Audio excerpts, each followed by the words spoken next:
Welcome YouTube, it is me, the one and only Havix. This is going to be a new video type. It's going to be me reading scary stories.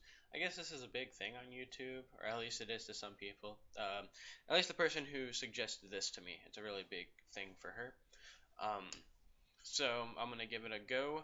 Hopefully you like the story. It's a pretty decent story. I like it. It's called World's Best School Psychologist. It's pretty decent. It's kind of weird, creepy, but it's nice.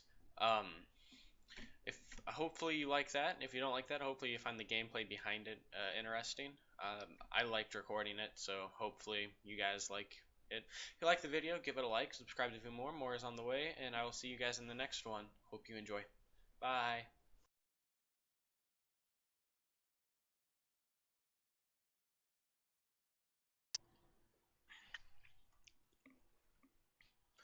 When I was 12, I came to the conclusion that everyone in the world, including my own family, was against me. I was never a problem child, but my parents sure treated me like one. For example, I used to need to be home by 5 every day. This clearly restricted my amount of playtime outdoors. I wasn't allowed to have friends over at the house, nor was I allowed to go over to anyone else's. I had to finish homework directly after I came home from school, no matter how long it took. My parents refused to buy me video games and forced me to read books and then write a book report on them to prove I actually read it. Now, even though those rules listed above were quite frustrating to me as a child, they aren't what upset me most. What really hurt me was the lack of compassion on behalf of my parents.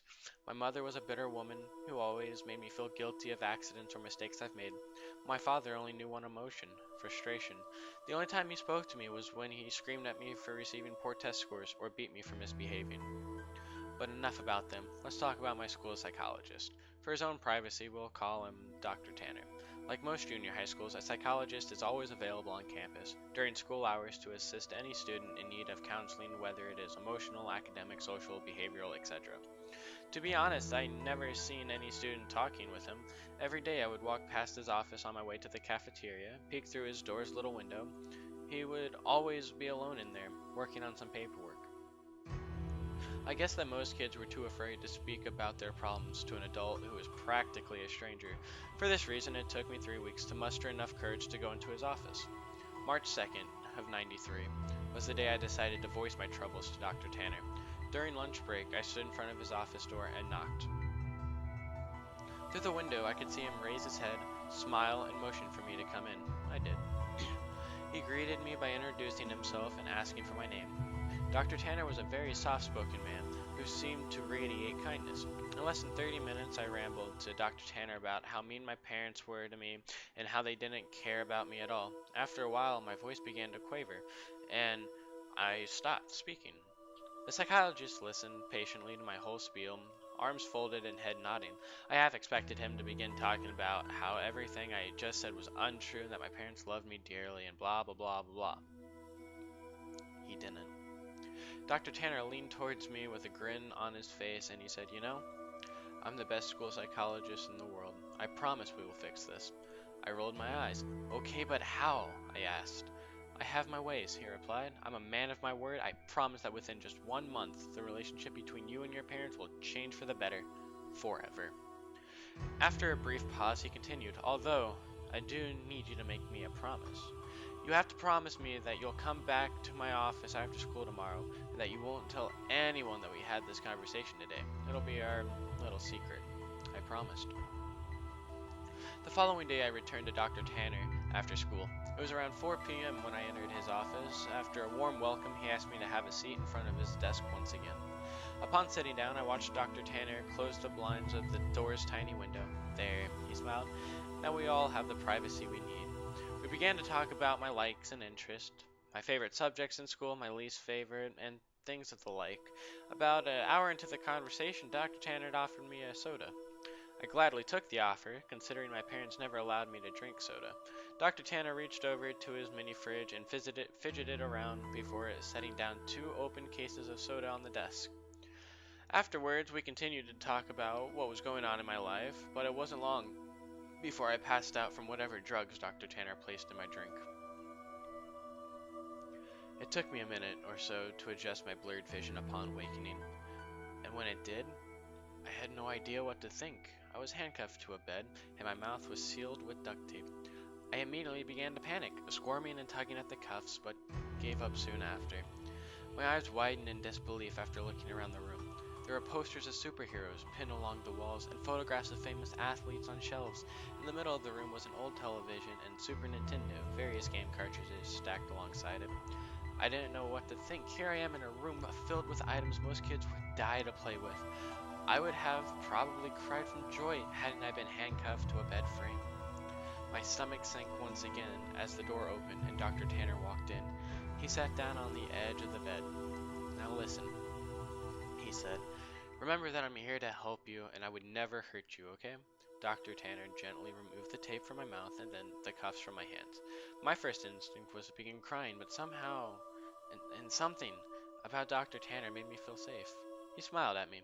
"You're gonna be staying here for a while," he continued, "and during this time, you're allowed to play with any toys in this room while I'm here at home. But when I leave the house, I need to cuff one of your hands back to the bed. You can still watch the television, but I want you to only watch the news channels when I'm away." I sat in silence, still trying to process the information he had given me. "So," Dr. Tanner yipped, slapping me on the knee, "you can go ahead and knock yourself out. I'll be back when it's time for dinner." He got up from the bed, walked across the room, and clicked the TV's power button before locking the door behind him. Several more minutes passed before I realized that Dr. Tanner wasn't joking. All that was left for me to do was boot up the Nintendo and play Mario until nightfall. About 7 p.m., Dr. Tanner returned to the room carrying 2 plates of mashed potatoes and chicken strips. I finally gathered up the courage to ask him how long I'd be staying in this room. "Well, about a month," he replied, "give or take a few weeks. I just have some work I need to do." The following morning, I awoke to Dr. Tanner's hand patting my head.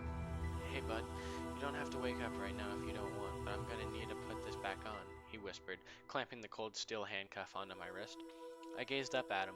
He was wearing a collared shirt and slacks, a coat draped over his shoulder, and a suitcase at his side. He looked just how he always did when I saw him around school. Before leaving, he placed the TV's remote next to me and told me to turn it on and watch the news.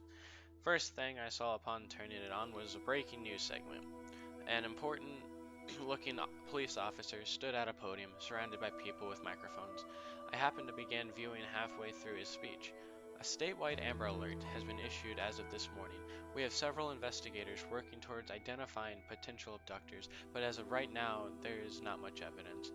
Faculty members state that the boy had been last seen around 4 or 5 in the evening on." I began to feel nauseous as a photograph of me appeared on the screen. It was my yearbook picture from last year. Captions on the photograph displayed my name and age, my school, and my town.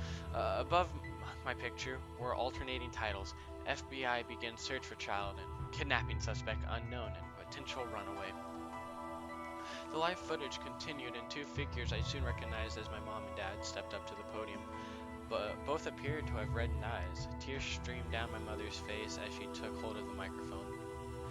I'd never seen so much emotion come from my mother before, as she wept on live television, stuttering on sentences such as, "Please return my baby back to me, and I'm so sorry, and please come home to us."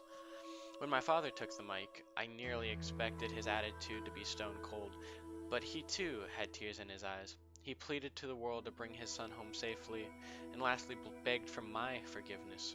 "I know I haven't been the best father, but god damn it do I wish I had been now. Please bring my boy back."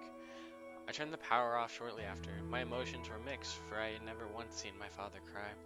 I felt miserable that my parents were being put through so much, but at the same time I felt relief. I know now how much Mom and Dad loved me.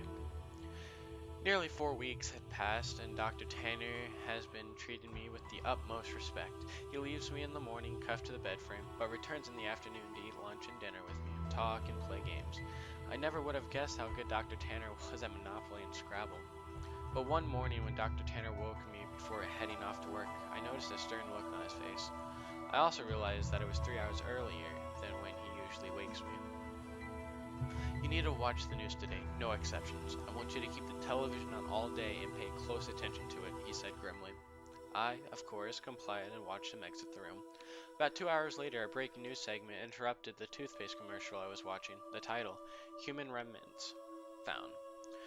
2 staunch-looking men in suits stood aside one another and began speaking. "We are displeased to bring up such unfortunate news this morning regarding our missing child case from earlier this month. One of the men bowed his head while the one speaking shuffled through some papers. He continued, "Remains of a body have been found in a garbage bag beneath a highway overpass. The body appears to be that of the child, although not much of it is left. The body has been decapitated, and much has been burnt to ash and bone." The screen shifted over to a helicopter view of the freeway. Dozens of police cars gathered near the bottom of a tall overpass. The man's voice could still be heard. Within the bag, police found a junior high school identification card labeled as such. The screen showed the school ID card I always kept in my backpack. The plastic was sort of melted away, but my photograph and name were still intact. After the two men dismissed themselves, the camera panned over to my parents. They were sitting among reporters. My mom's face had a painful grimace, and my father sulked his head down in his knees. I shut the television off. Dr. Tanner returned home very late. He hurried into the room, unlocked my cuffs, and I placed a bottle of fizzing water into my hand. He placed his hands onto my shoulder and smiled. "I made you a promise, didn't I?" I nodded, tears squeezing their way out of my eyes. "You need to make me a promise again," he whispered. He told me that I needed to drink all the water in the bottle. It would help me sleep, and that from here on I am never to tell anyone that I have ever met him. I promised. "I told you I'm the best school psychologist in the world, didn't I?" And he was right. I awoke later that night to find myself laying in the middle of a park, stars shining brilliantly across the night sky. I recognized the park. It wasn't too far from my school. A mile or so down the road, I saw my house. The lights were off inside, but I could make out my father sitting on the step leading to the front door. I hesitantly called out to him. He lifted his head slowly, but when he saw it was me, he sprang to his feet, ran towards me, arms open, yelling my name. My mother erupted from the house behind him. Dr. Tanner was right. Things have changed with my family and I. My parents smile more often and treat me lovingly. I could not ask for a more perfect ending. Every now and then, I see Dr. Tanner on campus, talking to and from his office. Rarely do we ever make eye contact, let alone speak to one another, but sometimes he'll shoot me a wink and a smile. I'll always keep my promise to him and pretend I never met him, but there will always be one question forever floating in my mind. Who did Dr. Tanner decapitate and throw off the overpass?